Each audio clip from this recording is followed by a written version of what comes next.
What's going on YouTube? Welcome back to the Nadeem X channel. I'm your host Hassan Nadeem, and today we got some banger conspiracy-like type of videos to react to today, y'all.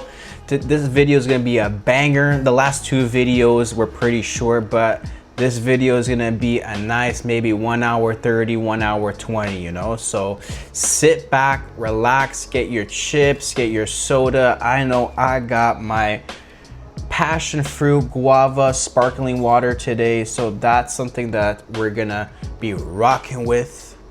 So if you guys go down to the comments down below, my email is down there. You guys can send in your videos, please do. I really want to understand what you guys like.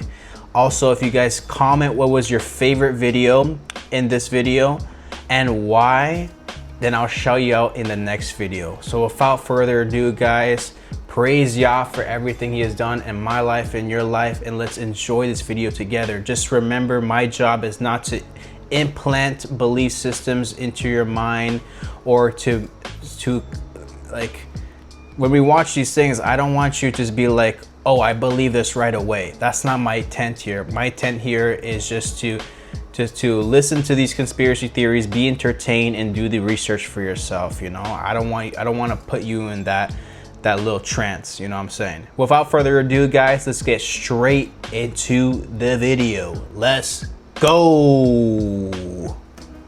So apparently, this nigga Elon Musk has been telling people for years that he's literally an alien. Back in 2018, he was like, I was an alien. In 2024, he was like, I keep telling people I'm an alien, but nobody believes me. In 2025, he was like, no matter how often I tell people that I'm a 5,000-year-old alien time traveler, they don't believe me. And to be honest, if you look at the nigga, he kind of does give off a weird vibe, like an alien type vibe. Like just look at him. You can't tell me that doesn't give you like a reptilian vibe. Oh, for sure. I don't know, what do you guys think? Is it a psyop? Elon's a little weird, bro. You know, if I would meet Elon in person, I would feel the reptilian aura come off him. You know what I'm saying? Like, the way he talks to is very robotic, very AI. You know, it's like something, he's following a script a little bit. But that dude's creepy, especially with his shirt off. He's a little too creepy with his shirt off, you know what I'm saying? Or is this nigga actually a fucking alien? We got new images out of Donald Trump's state fair over the past 2 days, and this is what it looks like. If you wanted to go to Washington, D.C., you would see a state fair. There aren't many people on the ground is the problem for him, right? He's a president who really loves crowd sizes, and as you can see in this video, the crowd sizes are almost non-existent. There are tens of people on the ground in Washington, D.C. right now for the state fair. There are many issues with it, right? The Ferris wheel didn't work. All of the ice cream melted. The food prices are, as you can see, this video I took from TikTok says unbelievable crowd, but essentially it just was a flop. And the reason why is because it became a political event. I was excited for this state fair until it became a political thing. This was supposed to be a nonpartisan event to celebrate America's 250th. Instead, it turned into this. Spread the word, follow for more. Watch this. I deafen, I blind, and I mute every evil monitoring familiar spirit, and I sever every silver cord of every witch and every warlock in Jesus' name. Amen to that. Wow, that was powerful. Yeah, our words have power. Our words have the capabilities of speaking life and death, you know, so we got to be careful too, because there are modern spirits. That's something I believe in. The viewer, whoever's watching, if you don't believe it, that's all okay. You can skip 10 seconds in. But I believe there's modern spirits that can disguise themselves as ravens. They can disguise themselves as any type of animal just to ease in and like eavesdrop, you know what I'm saying, and get information.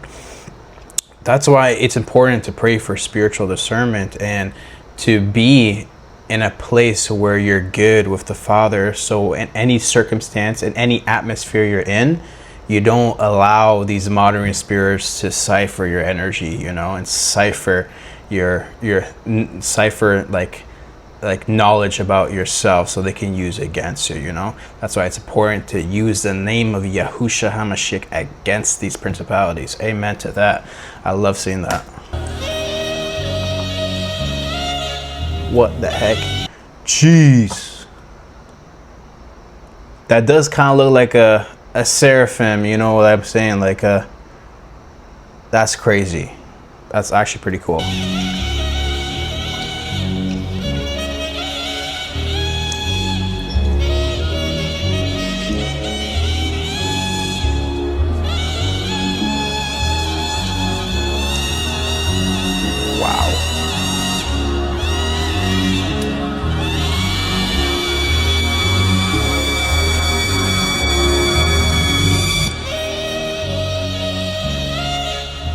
Also, I wanted to mention real quick, guys, I know that you guys probably noticed throughout the video the audio cuts and there's no audio at all. It's because that audio in specific is copyright. So what I suggest, if you guys want to watch it while it's muted, go for it, you know, but probably skip to the next video. Just want to let you guys know there's nothing wrong with the video. I didn't edit it out. It's just YouTube that was like copyright. Okay, what can I do about it, you know?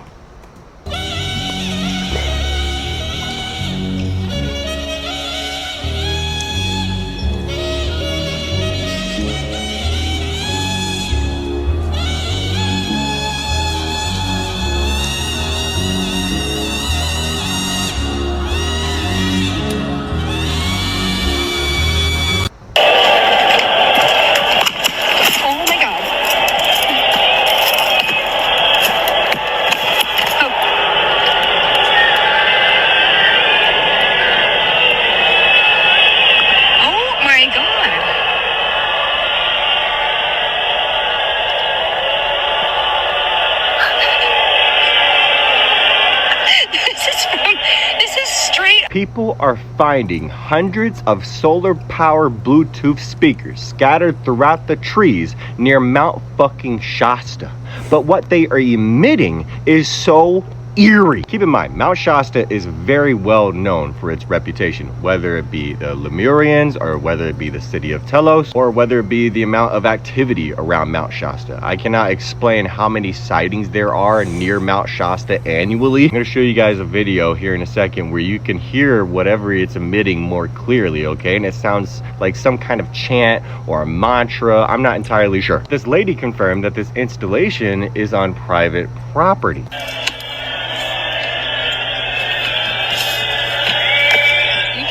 There's a mountain.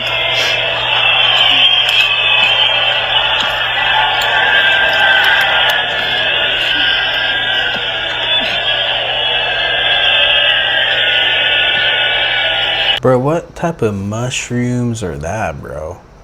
It's like white around it, and in the middle it's like shiny black, you know? I never seen mushrooms look like that, if it is a mushroom. I don't know what the heck that is.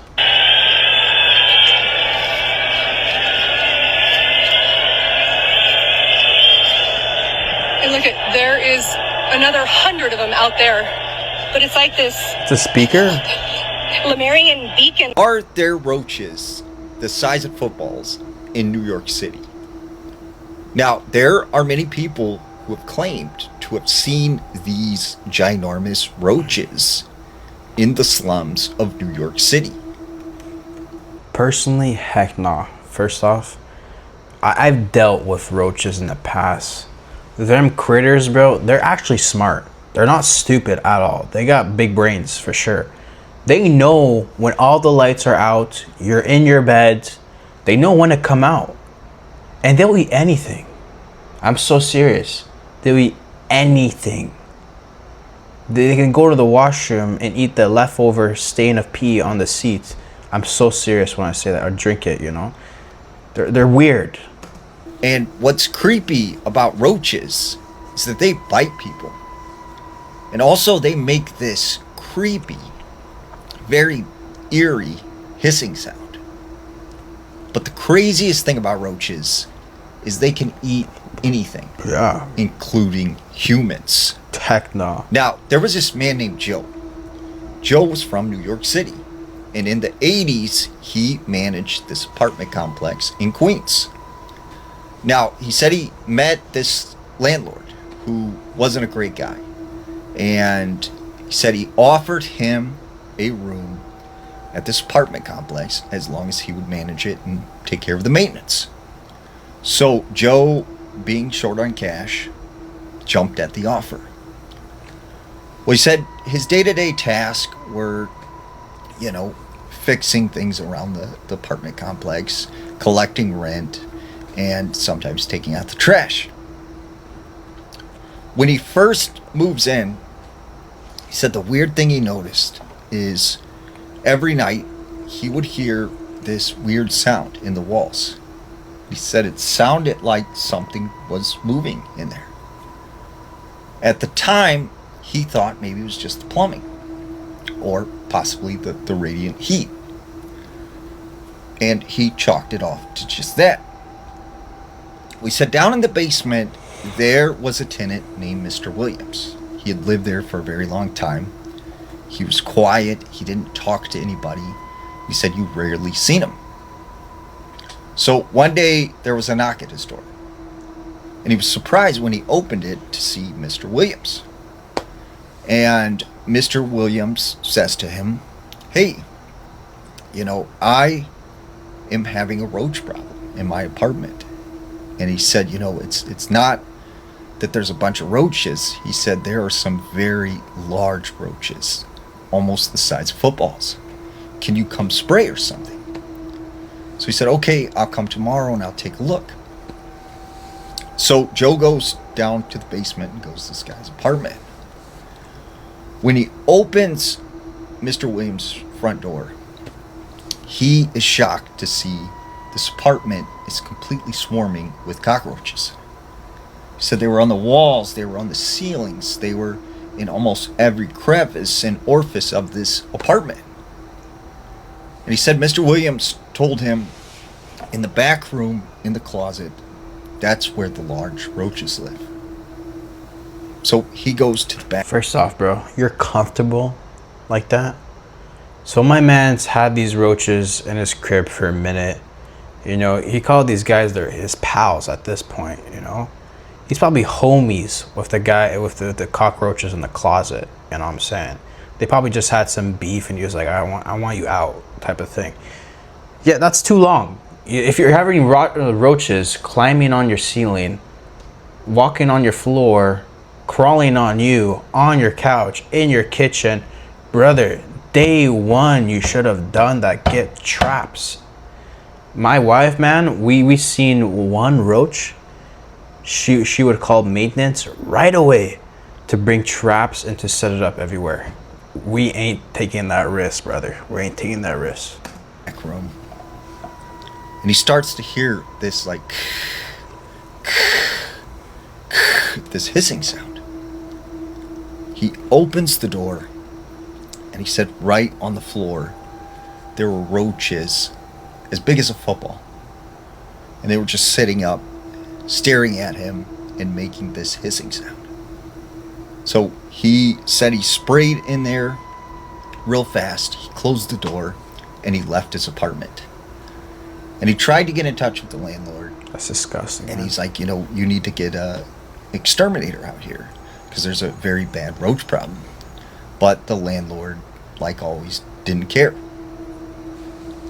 So a couple months pass and he gets a phone call one day from the landlord who says, hey, I want you to go down to Mr. Williams and check on him because he hasn't paid rent. So either he's moved or something has happened to him. So Joe goes back down into the basement and he knocks on Mr. Williams' door. Said no one answered. So when he reached for the handle, he was... Those dang cockroaches ate him. Those dang cockroaches ate him, bro. Oh my gosh. To find the apartment was unlocked. He goes inside and he said the first thing he noticed that there were no more roaches. Like he didn't see a single roach in the living room. He walks on back to the bedroom. And that's when the horror unfolded. because laying in the bed was Mr. Williams, or what was left of him, his bones. But he was completely covered in cockroaches, and they had eaten him alive. So Joe runs out of this apartment, and, he's vomiting, he's sick, really disturbed from all this. But he didn't move because he had nowhere else to go, and he couldn't afford another apartment. So he stayed there for a while. And he said night after night, he would hear these sounds in the walls. And he couldn't help but think, were these the very large roaches? And that's when he said one night he was asleep.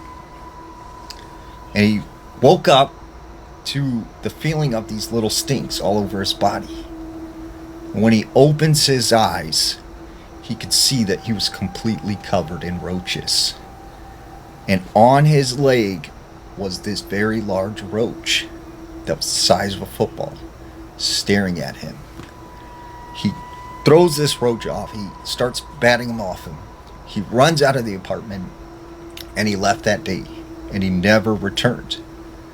But he was adamant that those roaches ate Mr. Williams. Big name basketball player needed a cleansing. You have celebrities consistently calling your phone, asking you to work specifically on court cases. Is there other things that they ask you for as well? Yeah. Without saying any names, can you just tell me what has been asked for? So, big name basketball player needed a cleansing. Went to their house and did a cleansing. Was it a cleansing like they were possessed or? No, they were waiting on a championship ring. They were supposed to have gotten 3 years prior. So many things just kept getting in the way. They couldn't, and they wanted their championship ring. They deserved it. That was the main reason for the cleanse, is because they thought that maybe something was going on that was stopping that ring from getting to them. And they got their cleansing, and the following week they got the ring. Was there something blocking? Is that what you're doing? You're removing what's blocking, which is considered the cleanse. Right. That particular cleanse was to remove whatever was blocking that ring from getting to that person. Because it was a plethora of things. Then God has shown me what it looks like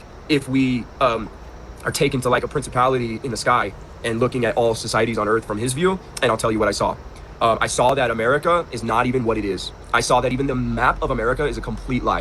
I saw that the world is not what it is. And I saw that everything you've ever been taught about the world, round or flat, is a complete lie. I saw that the world is much bigger, much bigger than we've been taught. Like 100 times bigger than what we've been shown by NASA. Huge. And what I saw is that, okay, I'll just tell you guys what I saw. You guys can rebuke me, hate me, do whatever you want. I'll tell you what I saw. What I saw was basically like a government parliament building. You know how the parliament building has pillars and then it's flat on the top? So like if you go into Greece and you look at one of the Greece big buildings, it's like pillars and flat. That is literally what I saw. But the pillars were like off-white and they were kind of old, but they literally had straight lines, like architecture pillars. On top of that was the earth. And this is why, so the White House and Greece and Rome, how they use pillars with a flat top, God told me that the reason why Lucifer always did that in his Babylonian nations was because it represented, like, that was his throne, and it represented him being the king of the earth. And it makes sense, okay? So this is what I saw. I saw that the earth was way bigger than they told us. So again, everything you've heard from your phone or from your schools is a lie. I'm just telling you what I saw. And I saw that the earth literally kind of looked like the Ark of the Covenant, but different. So like the Ark of the Covenant's like this gold box. I saw that earth was like a green box, and it had pillars, and then it was flat. And I saw that it was huge, bro. God showed me that all of mankind, like the devil went to the four corners of the earth and he killed everybody. And he took everybody and he focused them into one little area. So like America and Africa and all that, it's one little spot on this giant planet that God, that Lucifer has forced everyone into in society. Okay? And then I saw, I'm just gonna tell you guys what I saw. I'm just gonna tell you what I saw. Everybody's been killed elsewhere. And then what I saw is that Lucifer has been exalting people for 2,000 years into gods. So I saw that there's a level of society. So right now, you have a cell phone in your hand, and in that cell phone, you can talk to people all around the world. You could get naked and show naked pictures to people. You could watch adult content, or you can have business and all this stuff all on your phone. I was shown different levels of society where all the levels above it have better technology that is like more spiritual. So I was shown an entirety of people, okay, above the cell phone, okay, where they are able to connect with their minds, and they are able to, like, it's all about permission. They're all constantly indulging into each other. They're able to connect into each other's minds the same way that we do on phones, and they know about the entire society below them. So these are like people walking around who have an entirely different way of life right above us, and they use their phones to control us. We use our phones to indulge. They have a spiritual technology that they indulge in that's being used against them, and there's a power above them, and it keeps going and going and going until you get to literally Lucifer himself, which is literally the highest Rothschilds and Rockefellers. Like, that's a real thing, and that's what the pyramid is, guys. This is why you have a pyramid on your dollar bill. It is the structure of the world. Okay, you at the bottom, like, I know what I'm saying is just so far off, but this is what I saw, this is what I live by, and this is like, I deal with crazy warfare every day. I see shapeshifters all the time. I'm in warfare all of the time, and I lead many people to Jesus Christ. I'm trying to tell you that what I saw of the earth was like a gigantic, big, let me show you, I'll show you exactly what it looked like. There's that building right there. You guys see that building right there? See how it's like a big rectangle with the pillars? Okay, so here's another picture with all the pillars and then a flat top, okay? This is in Greece. Okay, so what I saw that the earth was literally that. Bunches of pillars holding up an entire flat structure, okay? That was huge, like 100 times the size of what they told us earth was. Huge. And I saw it literally was structured like that, like that, dude, like beautiful. And like the pillars, like, and so what God told me is the reason why Lucifer always uses that type of structure, whether it goes with Greece or Rome or even a little bit in Babylon, the Medes and Persians, and then even, but especially Greece, Rome, and then America. And, okay, the reason why they use the pillars is because Lucifer always made his throne the god of the earth, the god of this world. So that's why his houses always were shaped like the world with the pillars and flat top. Lucifer's in Greece and Rome and in England and Germany, all this, he's been sending out troops and people and demons and principalities and spirits to the far corners of the earth, which is a long way, guys. Like when they didn't have, like, it's a long ways, it's way bigger than we thought. And he's been going through the far corners of the earth, and he's been killing everyone and gathering everyone and all the native tongues and tribes and everyone. And for the last 2,000 years after Jesus rose from the dead, he's especially just been getting everyone. And in the last 2,000 years, he's gathered us into the Americas and in Germany, Rome scattered, but there was, okay? And so it's all been focalized here. Now, there is other places in the world with way bigger and more beautiful cities and technologies than you in the Goyim American world or the rest of the world even have imagined. This is what God showed me. He showed me entire towns in America that the rest of us don't know about. They're like towns that there's not major highways to get to, okay? And he showed them to me, and they are beautiful. Like entire towns that are shaped like the size of an entire mansion. So the whole town looks like a big Aspen mansion with like giant pillars and logs and like, but when you get in there, there's cars driving in this mansion, and like they're just nothing but indulgence and sex and sacrifice, and they're completely separated. So like when you go around and you talk about LA and you talk about Atlanta, Georgia, and you talk about, you know, these places, that's kind of a sign for them to know that you're one of the lower societies. It makes sense, guys, because you guys know how big Rome was. Like, guys, they didn't have airplanes. They didn't have cell phones. They didn't have, like, dude, it's been 2,000 years, and Jesus Christ has commanded Lucifer to give his all to making the world as deceptive and powerful as he can. And I'm trying to tell you that what he did, we've been so duped by thinking that that there's a spiritual realm and it's far from us and it's mystical. But what Lucifer's been doing for the last 2,000 years is manifesting all spirits and demons to our physical realm through the defilement of man.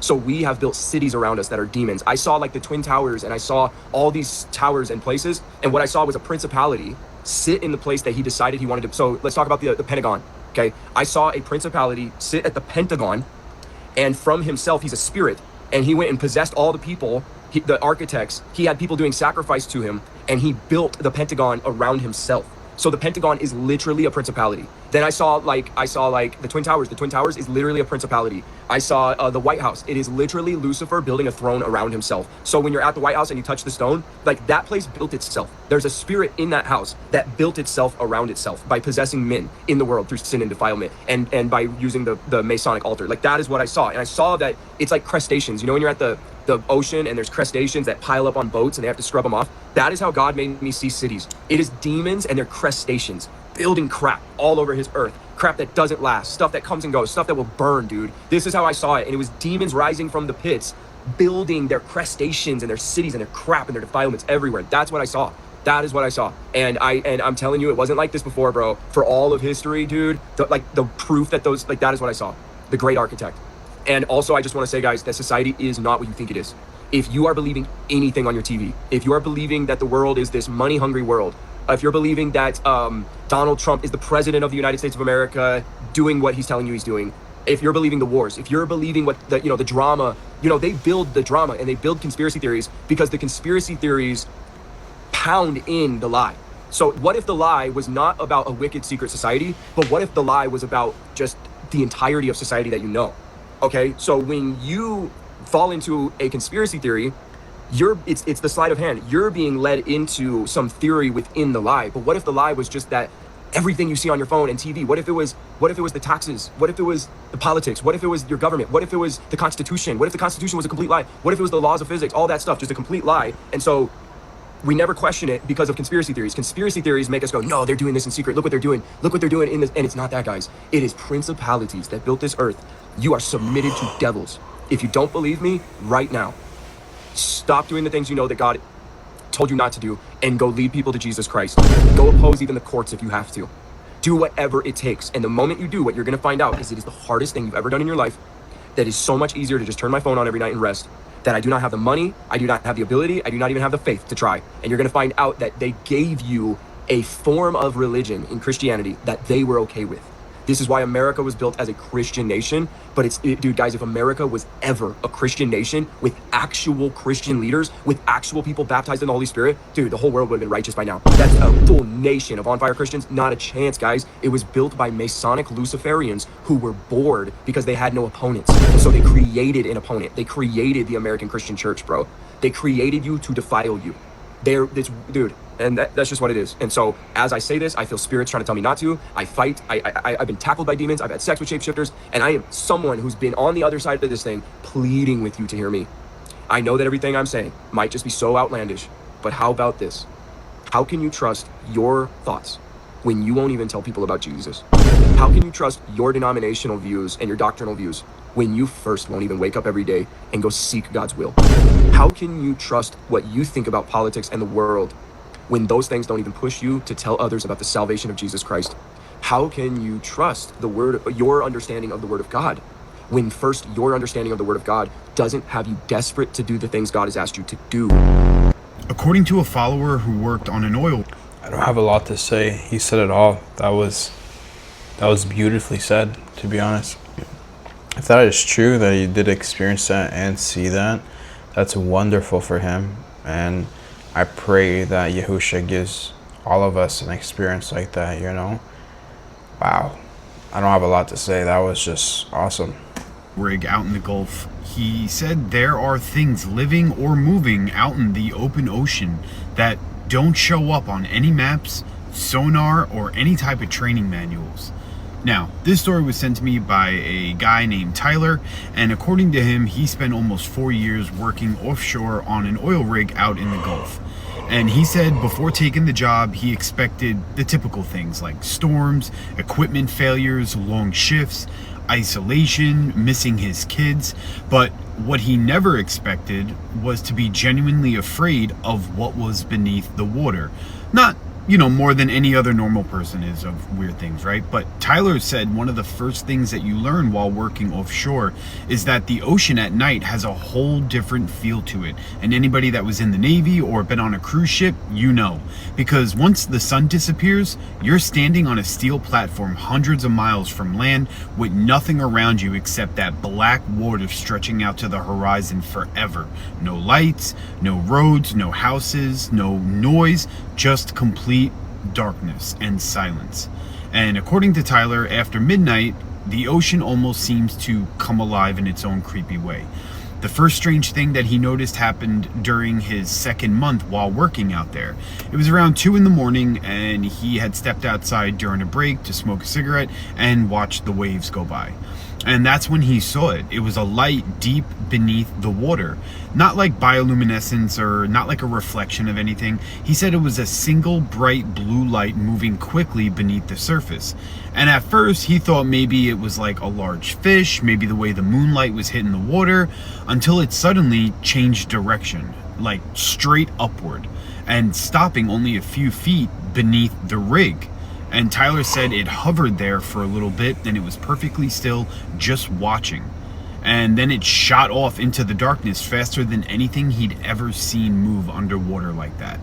And he later had asked one of the older workers about it, and the man simply just laughed at him and said, "Oh, so you've seen them?" And Tyler was like, you know, like, what? Like, what do you mean? And the older worker just shrugged it off, and he's like, well, you know, it just depends on who you ask. You know, some call them spirits, others call them the visitors. Most of us just don't talk about them. He's like, you'll just learn to just deal with it. And at first, Tyler assumed they were maybe messing with the new guy. It's pretty typical, until the noises started. And he said around 4 in the morning, they'd occasionally hear sounds coming from below the rig. Not like any whales or dolphins or machinery. He described them as long, mournful calls, almost like someone singing underwater. Sometimes it sounded feminine, and other times it sounded almost mechanical, but not the rig itself. He said there's a very clear distinction. And other times, like he said, it just sounded like metal groaning from somewhere deep below. And every single time that those noises would happen, the ocean around the platform became unnaturally calm. There were no waves, no wind, just nothing, just complete silence, he said. And Tyler said one of the creepiest incidents happened about a year into the job. And one night, several workers were gathered around the railing after hearing splashing coming from underneath. And they expected to see, you know, dolphins or, you know, maybe like a school of, sharks or whatever. But instead, they saw multiple lights moving beneath their platform. And there were dozens of them. They were blue, they were green, they were white, and they were all swimming in circles around the support legs of the rig. And it was way too coordinated, he said, for it to be fish, or, you know, way too fast for it to be divers or anything else. And one of the younger workers joked that maybe, you know, there were secret military drones underneath. But nobody laughed it off, because one of the oldest rig workers standing nearby, he made a comment. He said something along the lines of like, well, you know, they're back earlier than usual this year.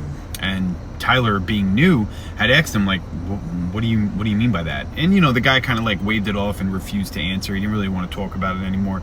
And then he walked back inside, and the lights remained there for almost 20 minutes afterwards. They were circling, they were stopping, moving again, and almost as if they were inspecting the structure itself. And then all at once, they just disappeared straight down into the darkness. He said it looked like they just took a plummeting dive down. And Tyler says people still tell him, you know, maybe he was probably tired. People that don't work on the rig say that. Maybe overworked, imagining things, but he swears on everything that he saw those lights and he knows that they're real. And according to him, about 6 months before leaving the rig, he woke up one morning after work, and, you know, he was working all night, and he woke up and he stepped outside of his little cabin, and 30 feet above the ocean was a wet human-like handprint on the window, his window, pressed against the glass from the outside. There's no way to access it from the bottom. And he says he never found out who or what left it there, but whatever lives beneath those rigs, he said, knows when you're watching, and he said eventually they probably start watching back. Let me know what you guys think in the comments. Great. How is this possible? The FIFA president, Infantino, was spotted on screen at 2 different games at the same time. Please, can someone truly explain to me how this is possible? Because this makes absolutely no sense at this point, how this man was featured at 2 separate games at the same time. He was featured on screen at the Germany and Ecuador match, and he was also featured on screen during the Ivory Coast and Curacao match. Again, how is this possible? How is this man in 2 different places at the same time? Please, can someone truly explain to me what is going on here? Does he have multiple versions of himself? Like, seriously, what is going on here? Because this absolutely makes no sense at all. What I'm seeing at the top left is the scoreboard, and does not look like the World Cup scoreboard. It doesn't look like that. That looks kind of fake and photoshopped a little bit, to be honest. But it could be real. One of the scariest videos out of Venezuela, this guy is like on the 10th floor and he's like, oh crap, my building might collapse. He's like running down after figuring out what happened. And as he goes down farther and farther and farther, the damage to his building becomes worse and worse and worse.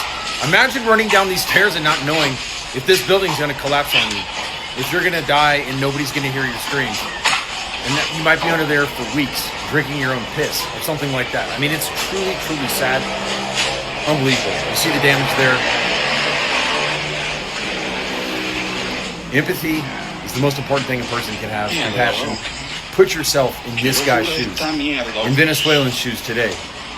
It's just wild, man.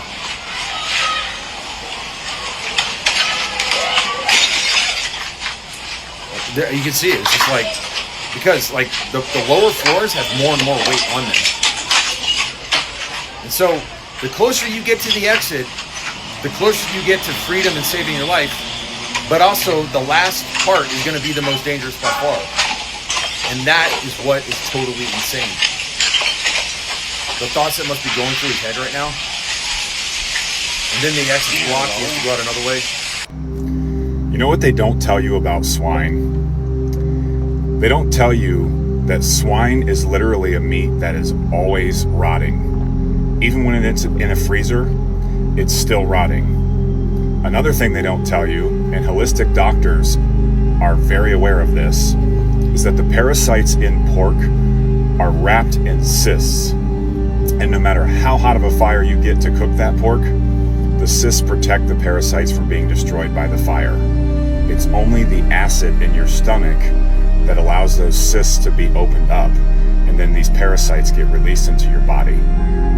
So we need to trust our Creator when He says that we shouldn't be eating these unclean animals. He's trying to protect us. The extraterrestrial alien invasion that was predicted to happen today during the World Cup in Miami obviously didn't happen.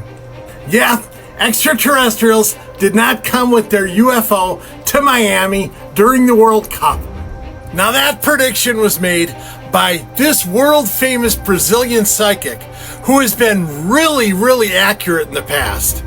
And she didn't just say it once, she didn't just say it twice, she said it a lot of times. To TV stations in Brazil and to her over 23 million followers on social media. Now look, even the best psychics and mystics, they can be wrong sometimes. For well over a decade, there's been a guy from here in the United States talking about extraterrestrials letting themselves be known to the people of the earth, and that was supposed to happen in April. He even said extraterrestrials told him about this themselves. But as we got closer to April, he didn't stick with his prediction or what he was told by the extraterrestrials like the Brazilian psychic did. He's changed the date from April to November. Now, maybe he's right, maybe he's not. We'll have to find out once again in November. Saying that, I don't want people to be too hard on him or on the Brazilian psychic who made the prediction of the extraterrestrial invasion happening today in Miami when clearly it didn't. Because like I said before, people can be wrong, they can make mistakes, it happens all the time. Okay, I just wanted to share that with all of you. Shabadoo Bushkis, Shabadoo. So I went and watched the original Minions, and like, to be honest, they were really never hiding it. Let me break it down. So right off the rip, we see that the Minions were creatures that were formed from the depths of the ocean. See, in the Bible, powers that come to oppress mankind are typically seen rising up out of the ocean. Revelation 13 verse 1 says, "And I stood upon the sand of the sea, and saw beasts rise up out of the sea, having 7 heads and 10 horns, and upon his horns 10 crowns, and upon his heads the name of blasphemy."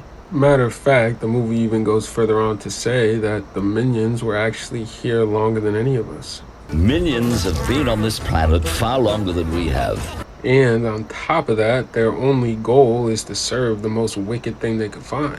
To serve the most despicable master they could find. Guys, like creatures older than mankind coming from the depths of the ocean with their only purpose to serve something that's evil. Do I even need to say what that is? And what's ironic is that every single master they found, they ended up destroying. I mean, it's kind of fitting because, I mean, the same spirit they're modeling after, scripture says has been a murderer from the beginning. Now, eventually they find man, and they find a liking to him, and they want to help him. The minions took an instant liking to man. And what's funny is they actually end up serving Pharaoh, who biblically hardened his heart against God, and Dracula, who was literally an image of death and drinks blood. The Dark Ages were actually fun times. Now, eventually, after losing all of their masters, they end up finding sanctuary in the snow. They forged a whole civilization there, but they eventually ended up feeling aimless and empty. They felt empty inside. Without a master, they had no purpose. See, as people, we were actually designed to serve and give glory to God, right? But apart from him, you end up getting that same emptiness, right? You can build a whole civilization, but still feel empty inside. Ecclesiastes 1 verse 2, vanity of vanities, all is vanity. Now, even though they feel that same emptiness, the minions, they don't go towards the living water, right? They decide to go to a darker path. Kevin, he comes up with a plan, and he believes that they should leave the ice place and basically go and seek out the most wicked villain they can serve. So now Bob and Stuart join him on the journey, and the village has hope again in search of finding a wicked master. Now, they end up in New York, right? The year is 1968. Now, this is interesting because that year specifically is the year that occult themes started to become more and more mainstream into society, right? There was a movie that came out that year called Rosemary's Baby, which is literally about a woman giving birth to the devil's child, right? So I just think it's interesting that the minions show up around this time. I mean, they even walk through a room that has a checkerboard floor. Like, bro, duality, you know what that means, bro. Hola, no, la crota. But while they're in their room, they actually end up messing with the TV and discover what they call the secret villain channel. You're watching the Top Secret Villain Network channel. On that channel, they discover something called VillainCon, which is a big convention where they give praise to all of the villains in the world, right? And the headliner is a woman named Scarlet Overkill. Scarlet Overkill! So now in Revelation, John, he describes a woman in scarlet, who's basically the seductress of the nations. If you look at verse 4 of chapter 17, it says, "And the woman was arrayed in purple and scarlet color, and decked with gold and precious stones and pearls, having a golden cup in her hand full of abominations and filthiness of her fornication." So the woman in scarlet, Scarlet Overkill, being the most evil woman in the world, right? That's not a coincidence. So now the minions, they end up trying to hitch a ride to get to VillainCon, and they meet the Nelson family. Yay! New friends! All aboard the Nelson Express! On the way to the con, the Nelson family, they end up robbing a bank. And of course, it's played off for laughs, like ha ha ha. But then the minions, they get a bazooka and they end up shooting at the cops. Now, obviously, that's a bazooka, right? So it's done a lot of damage. And what's crazy is the minions are praised for shooting it at the cops. That was great! Romans 1:32 says, "Who knowing the judgment of God, that they which commit such things are worthy of death, not only do the same, but have pleasure in them that do them." Now anyway, they get to VillainCon, and Scarlet Overkill, she has a golden statue.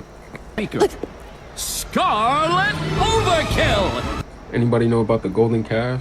It's in Exodus, look it up. But anyway, at the show, of course, she's praised, and she announces that she's looking for new henchmen. I am looking for new henchmen! Of course, the minions are intrigued, and the challenge is simple. Basically, steal a ruby from her. Now, everybody tries, and everybody gets whooped. But miraculously, somehow, the minions end up stealing it. So now they become her new henchmen. And as her henchmen, their first task is to steal the crown from the Queen of England. Love her work, and I really, really, really want her crown. So she's envying a crown that doesn't belong to her, right? Like, does that sound familiar to anybody?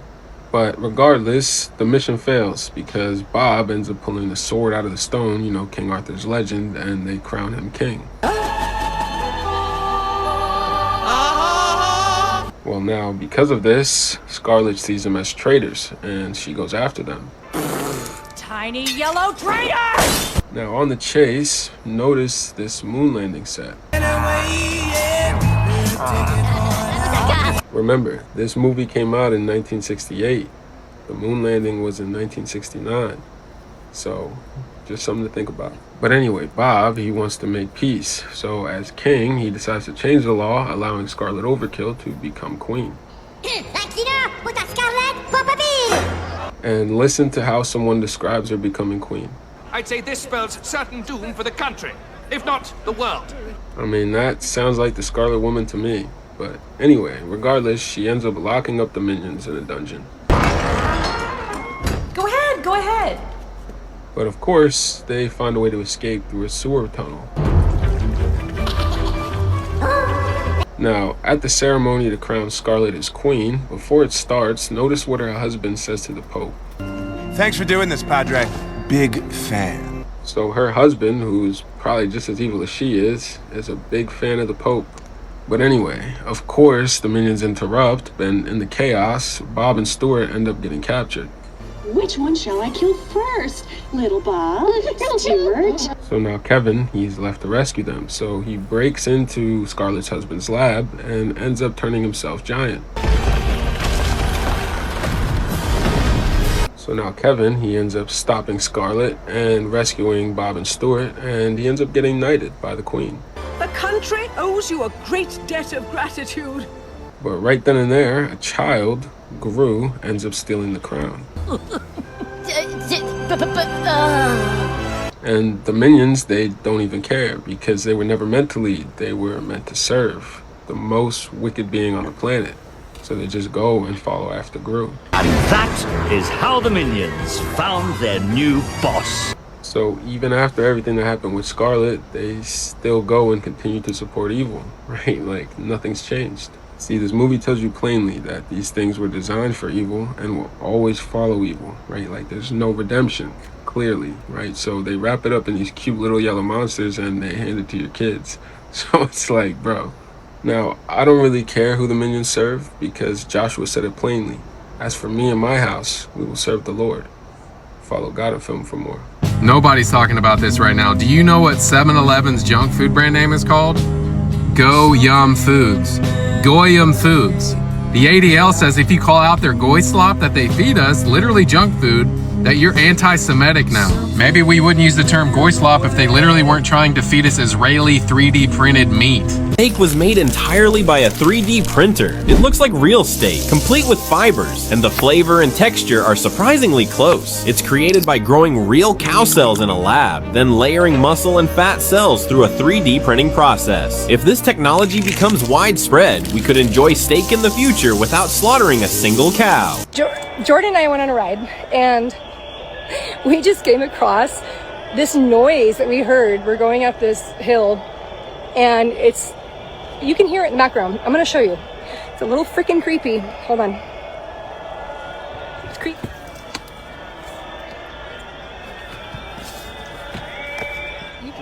There's a mountain.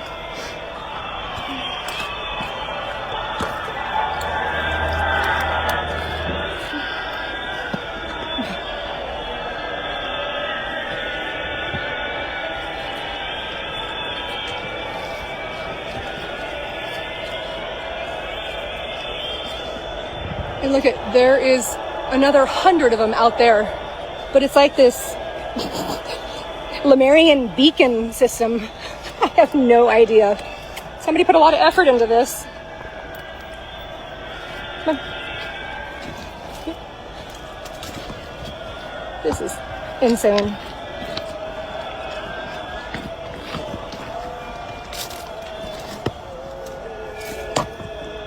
I guess they're solar powered. Oh, he drilled this. That's what it was. Bro, he really worked hard on this. For what reason? I don't know. There's no gain for that at all. What a weirdo. This one actually makes sense. The other ones are just white noise.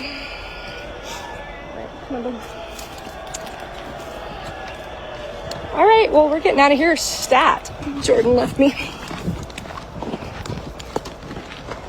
I can tell you exactly who's going to win this year's World Cup just by looking at the logo. We all know the Super Bowl conspiracy. Every year they give us the Super Bowl logo at the beginning of the year, and the colors from that logo happen to be the colors of both teams that end up playing in the Super Bowl. We all know there's a script for the NFL. Well, FIFA has a script too, and it's right in front of our faces, and it's been very obvious this whole time. However, the World Cup logo itself is always black and white. But what you might not know is that every World Cup has official colors, and those colors just happen to correlate with the winner every single year for at least the last 3 World Cups. In 2022, Argentina won. These are the official World Cup colors for 2022. That's Argentina's flag. Blue, yellow, and the outline of the sun is that exact dark maroon. Then in 2018, France won. You can't tell me that these colors don't match France. I mean, their jerseys are that exact dark and light blue. Their away kits are the white and cream. And then you have the red from their flag. In 2014, Germany won. And this one, I feel like people are gonna say this is a stretch. I don't think so. That is the exact yellow and red tone from the flag. And if you didn't know, Germany's away kits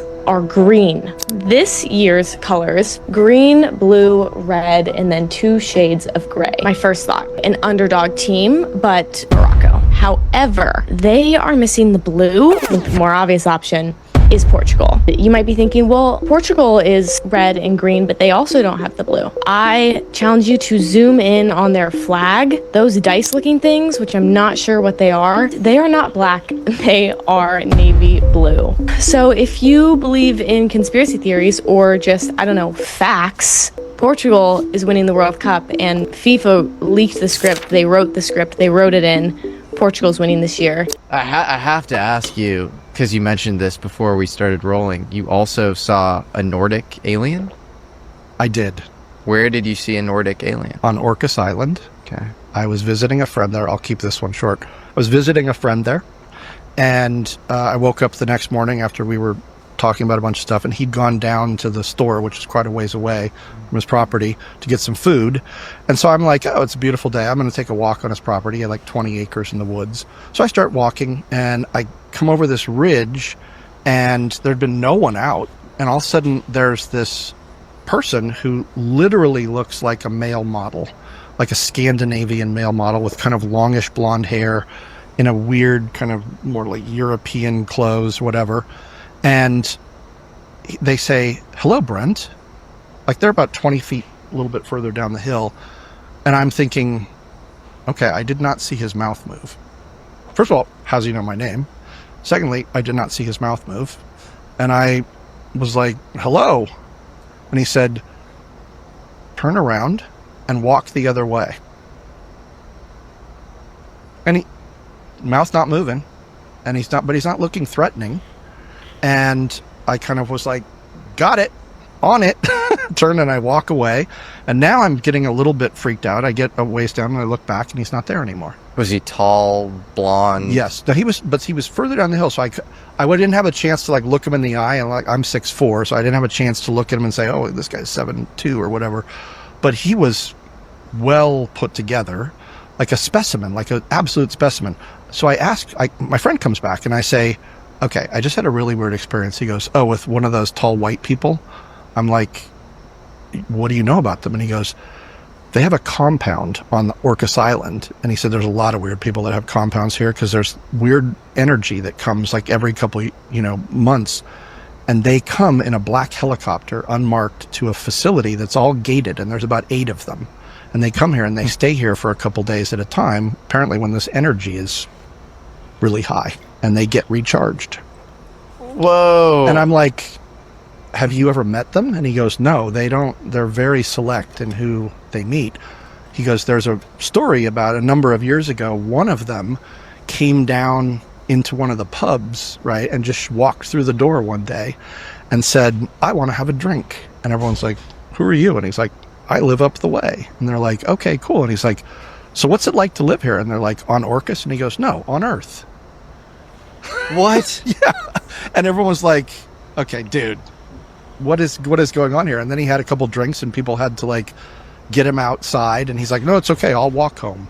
you know, and then he left. And so now, is that urban legend on Orcas? Like, this was like... Is it like a pretty prevalent urban legend? Yes. on I mean, Orcas Island? people, I mean, you asked almost anyone that lives on there, it's like, oh, those tall white people, like, they come here, but they're very private. They don't intermingle with people.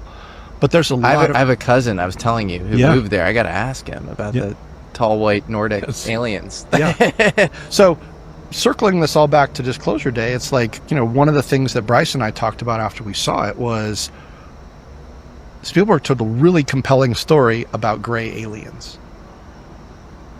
That was not a human being. I don't know. It could have been a hybrid. So maybe not a true like extraterrestrial. Maybe it was an ultra-terrestrial. Maybe it was like someone from Atlantis, or, you know, there's so many theories around the Nordics. I don't know. But that was not just a good-looking man. He spoke to me without opening his mouth. Okay.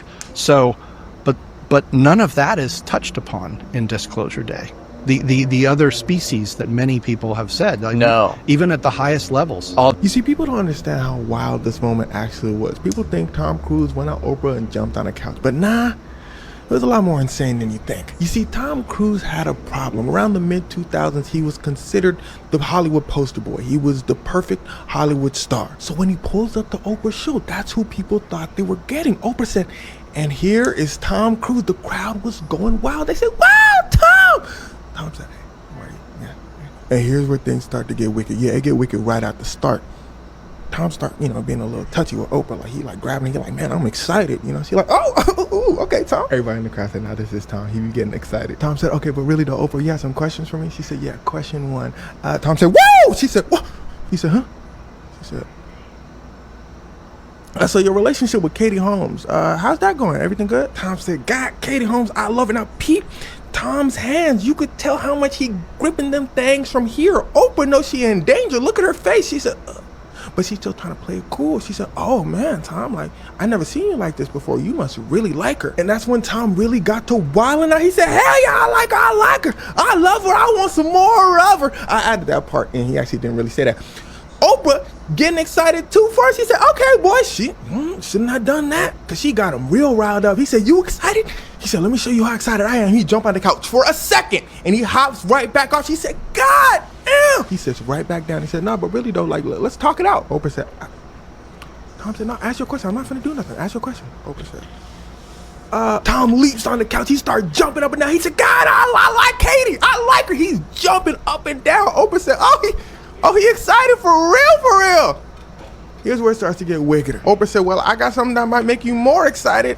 Katie Holmes is in the building. Tom said, oh, Lord. She here? She here right now? Oprah said, come on out. Katie Holmes.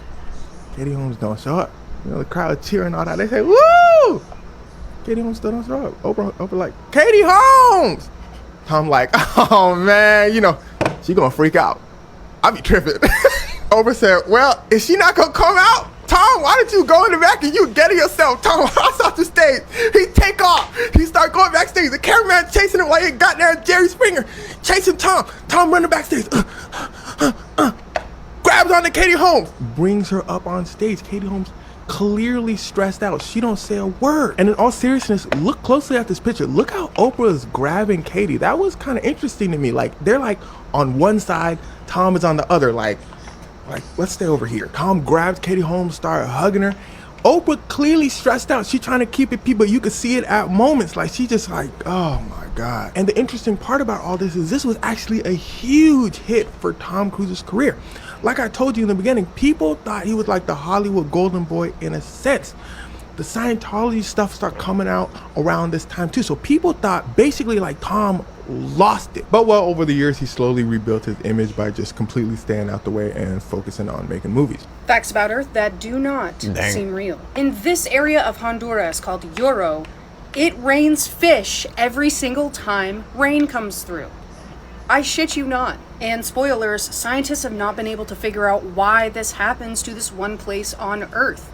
After every single thunderstorm or rainstorm between May and June of every year, residents will come out to walk on the streets or drive, and this is what they see. Lloro is a beautiful landscape that has tons of Mayan relics and culture and ruins around it, but there's something important to note here, is that the fish that they find in this city are freshwater. despite it being 45 miles away from the Caribbean Sea. And the local tradition says that this is a case of divine intervention because it started in 1856 when this missionary named Manuel de Jesus Subirana visited Yoro and prayed to Jesus that he would have food to give to the poor. And also written accounts from him and other historians corroborate this phenomenon happening since then. A couple of theories that scientists do have is that maybe these fish are being carried over by water spouts during these big storms. But again, these fish are freshwater, and there isn't an abundance of lakes near this area, and they're not coming from the ocean. Another theory they have is that maybe these fish live in underground caves or just big old holes in the ground, and then every thunderstorm it floods them out and they end up there. But no scientist and resident has ever seen this happen in front of their eyes. This phenomenon is so well known in this area that since 1998, the citizens of Yoro have a festival to celebrate it called Festival de la Lluvia de Peces, which is Rain of Fish Festival. Residents will gather adorning hats and costumes of their culture and celebrate their little town in Honduras for the phenomenon that apparently is a religious phenomenon. Did y'all know that this is the real reason? That's kind of crazy. Like, if you're gonna pray to God and then God gives you that divine intervention or gift for your whole city to never starve, bro. Oh my goodness, bro. You see how many fish rains down there, man? It's insane. That's actually a miracle. Like, if you show an atheist that, then he would start questioning things for sure. Will Smith's daughter cut her hair? Did y'all know she went on tour with Justin Bieber? Check this video out, and y'all let me know your thoughts after watching the video to the end. Hit me up in the comment section. It's for educational purposes only. Is the industry that dark? Well, talk a little bit about how family has affected your journey. It was probably Willow's Whip My Hair. It was 2010. I'll never forget, we were in Dublin, Ireland. Willow comes off stage. She was on tour with Justin Bieber, hit record, 20,000 kids whipping their hair in Dublin. And she comes off stage and was like, "I'm done, Daddy." I was like, "Yeah, baby, that was a great show." She's like, no, I'm done. I'm ready to go home. And I was like, well, no, you can't go home, sweetie. You promised Mr. Jay-Z that you were going to do these 30 days of this tour. I said, "No, Daddy, you promised Mr. Jay-Z." And I was like, "Sweetie, I get it, but we promised as a family and you have to finish." And she looked at me, I'll never forget the look in her eyes, and she was like, "It doesn't matter to you that I'm finished, Daddy?" And I was like, "Well, yes, sweetie, it matters, but you can't be finished." And she was like, "Oh, okay." So we go back to the hotel, and Jade had just left, so I'm there. It's my first night of daddy duty. And she came out the next morning, and she had shaved her head bald. In the middle of her Whip My Hair tour, she shaved her head bald. And it was like a magical moment. I was like, got it. I just watched a video on how Bluetooth works, and how the fuck did we figure that shit out? And mind you, our ancestors started off with water, sticks, and stones, bro.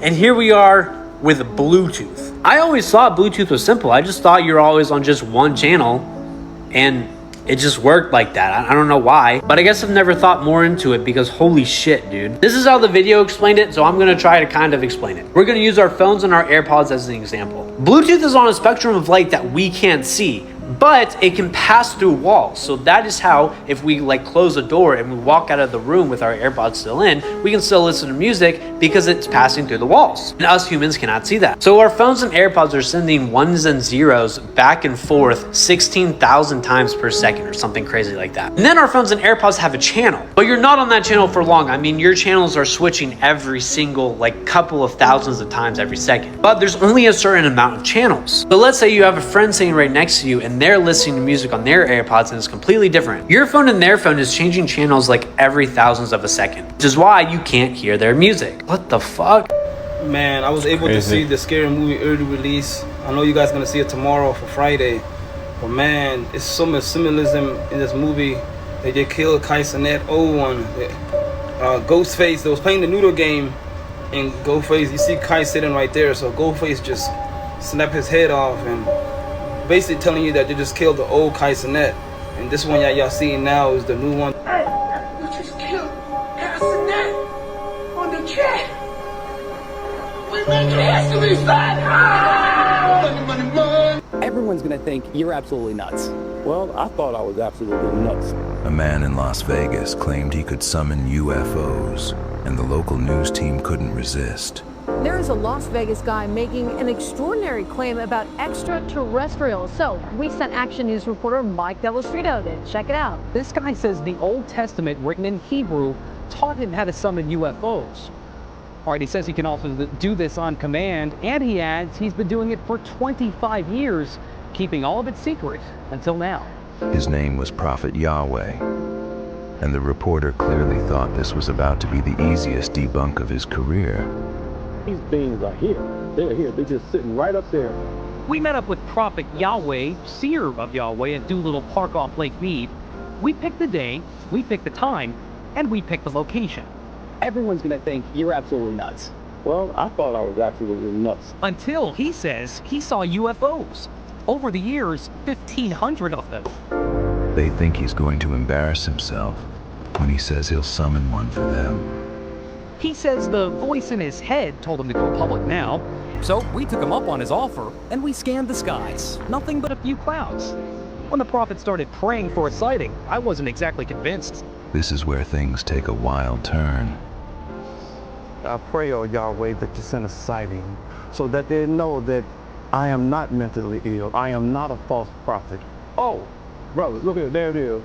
You can barely see it, a white speck. Then another sighting. There it is. I got it. Photojournalist Jonathan Hawkins locks in on it. Let's take a closer look here. It's an orange sphere that appeared out of nowhere. I call the boss with an unexpected change in my story. I could see it clear as day. In fact, it's bright. I can't believe this. They even called Nellis Air Force Base to ask what it was. They got no answer. Sailing toward us now, I think. What? See, it's coming up toward us. Whoa, man! Oh, hallelujah! And a few seconds later, it disappeared. The reporter even seems a bit shaken up by the experience. And I'm still not quite sure what those things were. Now, if I didn't see this for myself, I probably would have just laughed this whole thing off. If anybody knows what that was, please call Mike Dellastritto and identify that object. Crocodiles don't die of old age. They either die of starvations or diseases. In the wild, these bitches can live up to 70 years. And some have been recorded to live over 100. The biggest croc ever recorded was over 20 feet long, and this some bitch weighed over 2,000 pounds. His name was Gustav. Yeah, this motherfucker had a name. This motherfucking dude was a menace. He flatlined over 300 people. Till this day, Gustav is still alive. But the problem is, they don't know where the fuck dude at. It was last seen in the Burundi, located in East Africa. Flatlining humans was a sport. A lot of people he killed, he didn't eat. Other crocodiles were bitch made compared to this dude. Look at this shit. This motherfucker about to take everybody's cornbread. They even tried shooting this motherfucker in his head, but that shit ain't work. His skin is too fucking thick. Gustav is the only crocodile that will fuck up a hippopotamus. Now imagine touring this jungle and this long back motherfucker ambush you and start nibbling on your fucking spinal cord. It's over with for your ass. This some bitch is 100% real. They even made a movie about, bro. Go watch it. This shit good as hell. Not so fun fact, in hilarious. 2017, the FBI detained and interrogated a professional Lego builder for over 96 hours after the Lego builder posted a photo of his recreation of Area 51 in Legos. If you own an iPhone, you're probably gonna want to continue watching this video. Your suffering and my suffering has finally come to an end. We have a way out. We no longer have to partake in these games with Apple anymore. I'm switching over to Xiaomi Pro Max 17. Listen carefully. First off, it looks eerily similar to the iPhone 17, but it's just better in every way, shape, or form. It's 50% twice the battery life. Not only that, it has a higher screen resolution, and it has 2 screens. Like, you know the place where there's a camera on the back of your phone? It has a small screen there where you can take high quality photos as well. And it charges way quicker than the iPhone 17. To make even matters worse for Apple, it's half the price of an iPhone. Oh, I don't know about you, I've made my decision. I'm going over to Xiaomi and hopefully you can. Apple, y'all ridiculous, man. Y'all had this coming, man. Charging us $1,000 for a phone. That phone is that phone ain't got 4 wheels that can't take me to the grocery store. Was no one gonna tell me that Wingstop, the food brand, just got exposed for using Tyson chicken as their food? Yes, you heard me right. The Tyson chicken brand that you can see at Walmart for like $8, and then Wingstop is over here selling it for $16 at retail for restaurants. And it is bad, man. I mean, the Wingstop TikTok page is literally just getting obliterated. Like, literally search up Wingstop. Everyone is absolutely furious. Like, they're getting so bashed in the comments in every single one of their videos. And not only that, you're gonna probably see multiple videos of just straight up creators crashing out on Wingstop because they feel like they've been scammed. They feel like they don't support the brand anymore. They're just so mad that this whole time they've been eating some Tyson chicken over some actual Wingstop wings. It's maybe a wild take, but I'm not gonna lie, I'm not too surprised about this because it is Wingstop, bro. It's basically fast food. Y'all know that famous saying, the idea of getting Wingstop is actually better than actually getting Wingstop, because once you get Wingstop, you're like, oh wait, this food's kind of like mid. I don't know, it's just crazy that they're getting exposed for this because this whole time they've been doing this whole scheme around Tyson chicken and they've just been keeping it on the down low and they just got exposed in front of everyone. So this is why you have been running out of gas faster, okay? As of 24 hours ago, Congress officially passed a law, officially being the key word, stating that they are now going to allow E15 to be added to fuel and gasoline year-round. Here's what that actually means in English, okay? E15 is ethanol, okay? It is something that they add into fuel to reduce the amount of fuel that you need to use, okay? Now, typically, you've seen it before. At a gas station, there'll be a sign on the pump that says may contain up to 10% ethanol, okay? Now, there's been times where companies have put more or less ethanol based on the weather, the season, the heat outside, things like that. Additionally, like I've been talking about for months, there was a time during World War II where the federal government gave oil and gas companies in America permission to add additional levels of ethanol to the fuel in order to reduce the effects of fuel rationing. I have been saying that this had been happening for months since we entered into Iran. This is why you have been running out of gas more quickly. This is why you are experiencing rough idle when you're sitting in the school parking lot waiting for your kids to get out and your car kind of shakes every once in a while. This is why when you turn on your engine, your gas needle drops more than ever. And this is why if you have a car that tells you how many miles you have to empty, it no longer makes any sense, okay? It is up and down all over the place. It is because you are experiencing reduced fuel efficiency, okay? Now, as of yesterday, Congress authorized oil and gas companies into America to begin adding E15 to fuel, meaning now we are going to experience up to 15% ethanol. So for those of you who don't know what that means, let me explain how it is actually going to affect you. The idea is you are going to pay a little bit less at the pump, hopefully, okay, if the problem doesn't continue to get worse. Now, you pay a little bit less at the pump, but the side effect of that is you run out of gas faster, meaning you have to put more gas. The last 3-4 months, we've been getting gaslighted into believing that that is not what was happening, but it has been. Everyone has pretty much universally agreed you don't smell gas at the pump anymore. You run out of gas more quickly. Your car is not driving as far as it used to, or now it costs more to fill up and you got to fill up more often.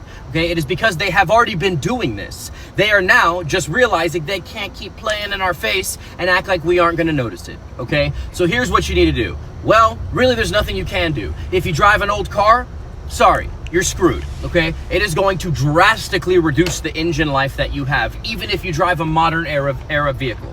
It is going to be very bad for people who drive older cars. Now, if you happen to drive what society would label a beater, you know who you are. Your car is going to start to fall apart very quickly, okay? So you may want to, I don't know, maybe stockpile gas now, if that's an option, or start to develop plans on how you can buy a vehicle that is a little bit newer with a little bit less wear and tear on the engine, because this gas is going to start tearing cars apart. Let's be clear. All right, so please, as always, share the video, tell your friends, prepare yourself, protect yourself, and don't tell nobody about it. Dang, that's crazy. It's just a money grab, man. That's crazy. But that's the end of the video, guys. If you guys enjoyed this type of content, drop a sub and a like, and I'll see y'all in the next one. Peace.